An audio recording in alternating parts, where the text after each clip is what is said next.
The sound of the gavel echoed through the courtroom like the crack of a bone breaking in two. Every head turned, every whisper fell silent except for Adrian Cole. He stood there, shoulders straight, a stillness forged from years of battles no one had ever seen. But across the aisle, his ex-wife Vanessa leaned back in her chair with a razor-edged smirk. She slowly crossed her legs as if settling into first class on a flight, and her laughter, sharp, rehearsed, and venomous, tore through the silence. The judge's voice was cold and precise, reading out numbers, valuations, assets, things that had once meant sleepless nights and ambition for Adrian. Now they sounded like a liquidation his empire stripped away piece by piece. Hayes Global, gone. The penthouse, gone. The lakeside estate, gone. His accounts drained every penny listed out. And then the final words came familiar yet cruel. The secondary property on Raven Hill remains in Mr. Cole's possession. Laughter rippled through the room. That haunted dump, someone muttered. A crumbling relic, another mocked. Vanessa didn't even bother to look up. She simply tapped her pen on the table, a small, delicate sound that to Adrian felt like the turning of a lock on his life. But he did not flinch. Not for her, not for the cameras, and not for the little girl gripping his hand. Lily, only 10, buried her face in her sweater collar, trying to disappear into the bench. Adrian clenched his jaw, his free hand brushing the ridge of his tie, not to straighten it, but to remind himself he still had something to hold on to. To the world, this was the end. To Vanessa, it was her victory. But to Adrian, it was only the beginning of a game she didn't even know she was playing. From the outside, Raven Hill Mansion looked like nothing more than the ruins of another century. Shutters dangled from rusted hinges, the roof sagged under years of neglect, ivy strangled the bricks like rotting veins. The gravel driveway was overrun with weeds, the crooked gate seemed ashamed to stand upright. To anyone passing by, it was a ruin, a joke, a trophy of failure. Vanessa believed she had humiliated Adrian by leaving this place to him. She thought it worthless, a reminder of his defeat. What she never knew, what no one could have guessed, was that Raven Hill was not a ruin at all. It was Adrian's fortress, his lifeline, his secret no court could touch. 10 years earlier, when Cole Dynamics was booming and the world saw Adrian as untouchable, he had already begun preparing for the day power could be stripped away. He hired contractors under a false name, paid in cash, claimed it was for a wine cellar expansion. But Adrian oversaw every inch of the build. Beneath the peeling wallpaper and water-stained ceilings, steel-reinforced walls were installed. A triple-lock vault door fitted climate control tuned to perfection. Silent alarms disconnected from any network made the room invisible to the outside world. And slowly, brick by brick, he filled it bundles of cash sealed in plastic gold bars gleaming like frozen sunlight. Velvet boxes containing diamonds and rare jewelry worth entire estates. It was wealth untethered from banks, unreachable by courts, and untraceable by anyone, not even Vanessa. That night, as Adrian led little Lily down the creaking hallway, he stopped before what looked like nothing more than a broom closet. The key turned slowly, deliberately. The air shifted. The door opened into darkness, revealing a staircase leading to the heart of his secret. Vanessa thought she had taken everything, but she had left him the one thing he wanted her to ignore. The air of the courthouse carried the bitter taste of ink and stale coffee, but to Adrian Cole it tasted like dust, like something long dead. Every camera lens blinked red, as though hungry for his downfall, eager to devour any flicker of weakness. Reporters whispered, interns scribbled notes, and in the corner a security guard scratched his jaw, staring too long as if at a ghost. Vanessa's laughter trailed behind Adrian like thin smoke rehearsed merciless. It was not the sound of joy. It was the sound of possession, the laugh of someone convinced the world bowed to her will. To everyone else, Adrian was finished. To the gossipers in the back row, he was just another man who married wrong and lost it all. And then there was Lily, 10 years old, her tiny hand wrapped around two of his fingers, squeezing as if she knew he was the only steady thing left in her life. She tried to vanish into her oversized sweater eyes, down cheeks pale. Adrian bent slightly toward her jaw, clenched so tightly the muscles burned. He whispered, not for the cameras, not for Vanessa, but for her, "We're okay." It wasn't a promise. It was an instruction to his own pulse. Every step out of that courtroom was heavy, soaked in humiliation. People mocked the haunted house, mocked how Vanessa had stripped him bare. Some even said he deserved it. Adrian heard them. He let it wash over him like hail. Lesser men would have broken, but Adrian was not a lesser man. He had endured grief that never made headlines, pain that never went viral. He did not bow his head. He adjusted Lily's backpack strap, squared his shoulders, and walked through the storm of whispers with the calm of a man who had already decided this would not be his end. The taxi slowed as Raven Hill came into view. The driver whistled softly, eyes narrowing at the crooked gate and roof sagging under years of weight. "You really staying here?" he asked, not with judgment, but disbelief. Adrian didn't answer. He simply paid the fare, guided Lily out, and watched the taxi disappear down the road as though fleeing a cursed place. The mansion loomed like a skeleton against the gray sky. Ivy clung tight to the bricks, weeds spread over the gravel drive, shutters dangled from rusted hinges. Even the wind seemed heavier here, dragging its breath across shattered windows. To everyone else, Raven Hill was a mausoleum of failure, a haunted relic no sane person would enter. To Vanessa, it was the ultimate humiliation, proof Adrian had been reduced to nothing. Lily wrinkled her nose, sneakers crunching on the gravel. "Dad, it's kind of creepy." Her voice was small, hesitant, trembling at the sight of the decaying giant. Adrian glanced at her, the corner of his mouth twitching, not quite a smile, but close. "That's what makes it perfect," he said softly. The iron gate groaned as he pushed it open, hinges screaming like they hadn't moved in years.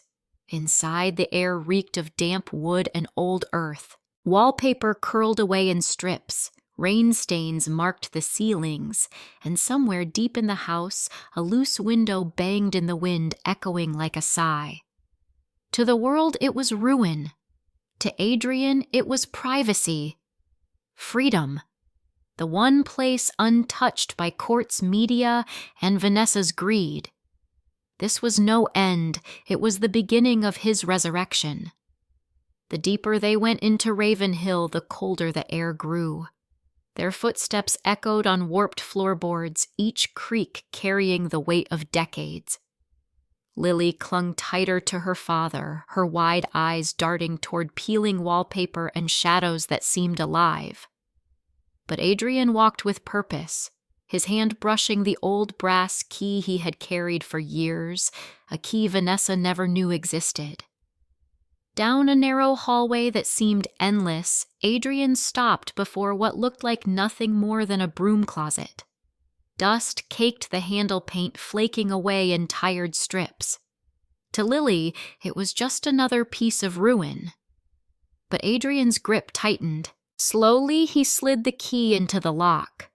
The click was heavy, deliberate, like a heartbeat returning after silence. The door swung open, revealing a staircase swallowed in shadow. Dust motes drifted in the pale glow of a single bulb, shimmering like tiny ghosts. Adrian stepped onto the first stair, polished shoes leaving shallow prints in the dust. "Come on," he said gently. Lily hesitated, then followed her sneakers squeaking softly. At the bottom, another door waited, plain wooden, seemingly harmless. Adrian knelt, brushed his palm across a knot in the wood, and with a quiet mechanical sigh the panel slid aside. Behind it loomed a vault door, steel, flawless, untouched by time. He spun the wheel lock, each turn echoing in the silence. The air that escaped was cool, metallic, tinged with cedar. And then the sight unfolded, gold bars stacked like bricks of light cash, sealed in plastic bundles, velvet boxes cradling diamonds that shattered the dim light into 1,000 stars. Lily held her breath. Her eyes widened, but she said nothing. Adrian placed a steady hand on one gold bar and whispered almost to himself, "This is why we don't panic." Adrian never rushed. That was the rule. Empires weren't rebuilt with noise. They were resurrected in silence. In the first 2 weeks after the divorce, Raven Hill still looked like a ruin. The shutters rattled in the wind, weeds clawed through the gravel, and anyone passing by would swear it was one storm away from collapse. That was the point it kept curious eyes away. Each morning after dropping Lily at school, Adrian returned alone. Head down, hands in pockets, he slipped through the crooked gate and disappeared inside. Behind rotting walls, he descended into the vault, never taking more than a sliver. One envelope of cash, a single velvet box. Just enough to move forward, never enough to draw suspicion. His first call was to Arturo Vega, an old friend who ran a discreet exchange out of a warehouse near the docks. No receipts, no ledgers, just trust sealed with a handshake.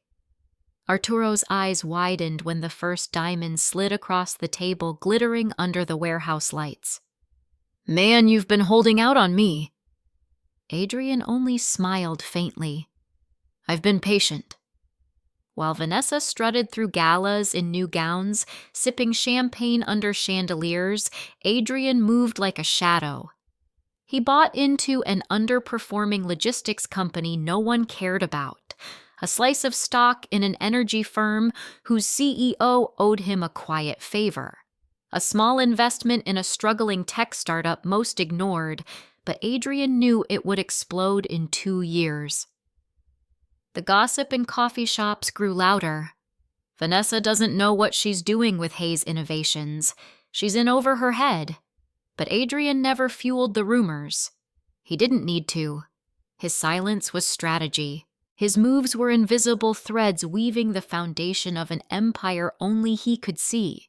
By the 3rd month, whispers about Vanessa Cole began to creep into places where power traded stories. Coffee shops near Wall Street, business lounges, open late quiet dinners where fortunes changed hands. Everywhere the talk was the same. Hayes Innovations was faltering. Vendors weren't being paid. Contracts slipped from her grasp like sand. Vanessa, who once flooded social media with champagne glasses clinking against glittering skylines, began to post less. The glossy red carpet photos dried up. In their place came grainy snapshots from dimly lit restaurants, captions straining to mask panic. The circles of friends who once clung to her for status began to thin. Silence replaced applause.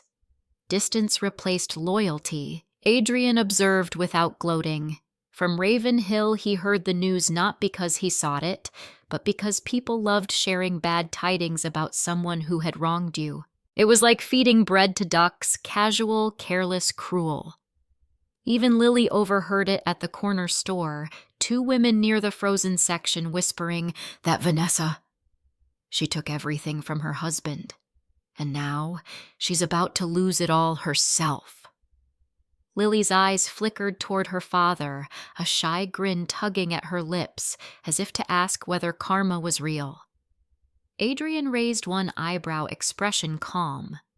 "People talk," he said evenly. "We let them." Meanwhile, Vanessa strutted through the remains of her influence, trying to cover cracks with glitter. She still wore the gowns, still played the part, but beneath the surface the empire was bleeding. Investors circled not as allies, but as sharks scenting blood. The woman who laughed at Adrian in court was beginning to learn that laughter cannot disguise incompetence, and every mistake, every desperate choice brought her closer to the fall Adrian had already foreseen. By the 6th month, the empire. Vanessa, once paraded like a crown, began to crumble before the world's eyes. Haze. Innovations missed not one but 2 quarterly filings. Creditors circled like vultures, swooping closer with each unpaid invoice. Properties once flaunted as proof of her power appeared on foreclosure lists. The penthouse, the glass castle in the sky she had cherished, was auctioned off. Luxury cars vanished one by one, repossessed in the night, their absence glaring on streets where neighbors once envied her. Business news channels were merciless. Breaking Haze Innovations faces foreclosure on 2 major properties after defaulting on multiple loans. The footage was brutal, Vanessa leaving the courthouse in the rain, hair plastered to her cheeks, makeup streaked into pale lines. She no longer looked like the queen who once smirked across a courtroom. She looked like someone shoved out of her own castle, stripped of the throne she thought eternal. Social media, once her stage, turned cruel. Former admirers whispered about her downfall. Industry insiders mocked her incompetence. The same people who toasted her victories now spread rumors over cheap cocktails. And still Vanessa tried to smile, tried to feign control, but desperation clung to her like a second skin. At Raven Hill, Adrian did not gloat. He sat in his refurbished study leather chair, creaking beneath him contracts spread across the mahogany desk. His phone buzzed constantly, journalists demanding comment, investors asking when he would return, overseas partners offering capital. He read each message in silence, patient. The time was near, but not yet. Vanessa had taken everything she thought mattered, and now she was left with nothing, while Adrian, the man she mocked, waited in the shadows with everything he needed to rise again. The invitations went out quietly, but the response was thunderous. By the appointed day, the lobby of the city's tallest skyscraper buzzed like a hive. Cameras flashed everywhere, reporters jostled for space, and industry heavyweights whispered, "Adrian Cole has returned." When Adrian stepped onto the stage, the room fell still. He wore a tailored charcoal suit, his tie knotted with deliberate precision. The man once branded as broken now radiated calm authority that silenced even critics. Beside him stood Lily, no longer hiding in oversized sweaters, but in a simple, elegant dress. Her smile was soft, yet steady pride shining brighter than the chandeliers above. Adrian never mentioned Vanessa. He didn't need to. His presence alone was contrast enough. Instead, he spoke with measured clarity, his voice carrying over the sea of microphones. Success, he began, isn't about what others give you or what they take from you. It's about what you're prepared to protect, even when the world believes you've lost. The hall erupted. Applause rolled through the room like a breaking storm, reporters leaning forward as cameras exploded like fireworks. For a moment, Adrian let himself breathe it in, the vindication, the freedom, the rebirth. Behind the applause was an unspoken truth. Vanessa's empire lay in ruins. Her name dragged through bankruptcy filings and foreclosure reports. Yet here stood Adrian, stronger, sharper, untouchable. Haze Global Investments was no rumor, it was reality, and the crowd knew it would ignite the market. Lily looked up at him, eyes shimmering. For the first time since the courtroom, Adrian allowed the faintest smile. The world thought he was finished. Tonight proved he had only just begun. Across town, in a cramped apartment with peeling paint and a leaking faucet, Vanessa sat slumped on a second-hand couch. The coffee in her chipped mug had long gone cold. Her phone screen glowed with headlines she couldn't escape, from ruins to riches. Adrian Cole returns stronger than ever. There he was on stage in a perfect suit, his daughter Lily beside him, smiling as if she had never known fear. Vanessa's thumb hovered over the photo, trembling, her reflection in the dark glass nearly unrecognizable. The laugh she once used to humiliate him was gone, swallowed by silence. At Raven Hill, the mansion no longer looked dead. Shutters repaired gates, straightened halls, alive with quiet purpose. Yet its deepest secret remained untouched. Beneath the floors, the vault still held its silent treasury, gold bars, diamonds, wealth never revealed. Adrian had never needed to show it. That was the point. Because power isn't in what you display. It lies in what you protect. The world thought Adrian's last card had been played, that Vanessa had beaten him. But while she strutted across borrowed stages, he was threading wires in the dark, weaving an empire out of patience and foresight. Standing by the cracked second-story window of Raven Hill, Adrian watched headlights crawl along the distant road. Lily's laughter echoed faintly from another room, warm and alive. He tightened the cuff of the watch he had worn since his very first contract, its ticking steady in the silence. You never show the world all your cards, he thought. You let them laugh. You let them believe they've won. Until they realize they've been playing the wrong game all along. And for Adrian Cole, the game had only just begun.